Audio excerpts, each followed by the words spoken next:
జయ శ్రీ కుసుమహరనాథ్. కుసుమహరనాథ మహాప్రభుని హృదయామృతము. పాగల్ హరనాథ్ లేఖావళి 4లో 1వ భాగము 25వ లేఖ. ప్రియమైన తండ్రి మహేష చంద్రబాబు, ఈసారి నీ జాబు వలన కలిగిన ఆనందాన్ని ఎలా వ్రాయగలను? అది ఆనందానికి మూలకందమైన ఆ కృష్ణునికే ఎరుక. నాయనా, నామస్మరణ మాత్రంతో ఉన్మత్తులగుటను నేను కండ్లారా చూచాను. నామములోనున్న మాదకత, మత్తు మరి దేనిలోనూ లేదు. మీరు పూజా పద్ధతిని చేజెక్కించుకున్నారని విని ఆనందించాను. కృష్ణుడు మీకు దినదినాభివృద్ధిని చేకూర్చునుగాక. నాయనా, నన్ను చూడాలని ఏ రకంగానూ ఆరాటపడవద్దు. తల్లిదండ్రుల బిడ్డ తగిన సమయానికే తన తల్లిదండ్రుల చెంతకు హాజరవుతాడు.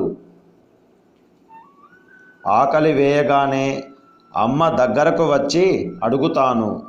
ఇక్కడే ఉంటున్నానన్న మాటే గాని అప్పుడప్పుడు ప్రాణం ఎలా కొట్టుకొని పోతున్నదో చెప్పలేను. మీ దగ్గరకు ఎగిరి వచ్చేయాలని అనిపిస్తున్నది. ఆ శుభదినాన్ని కృష్ణుడు ఎన్నటికి ప్రసాదిస్తాడో తెలియకుండా ఉన్నది. పిచ్చివాడైన తన ఈ కుమారుని మీద అనురాగ దృష్టిని సారించమని మా అమ్మతో చెప్పండి.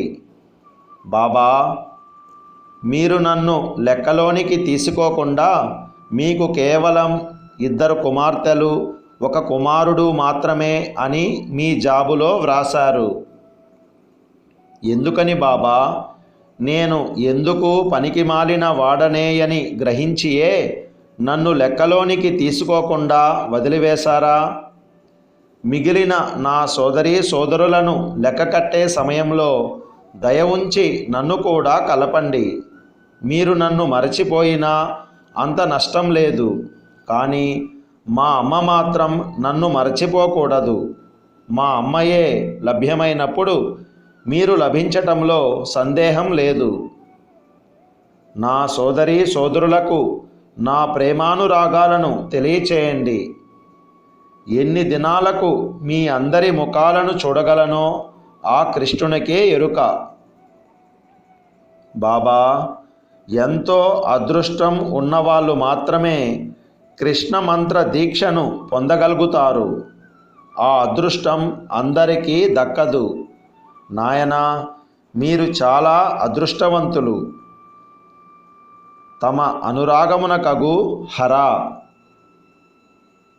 కుసుమహర కుసుమహర కుసుమహర.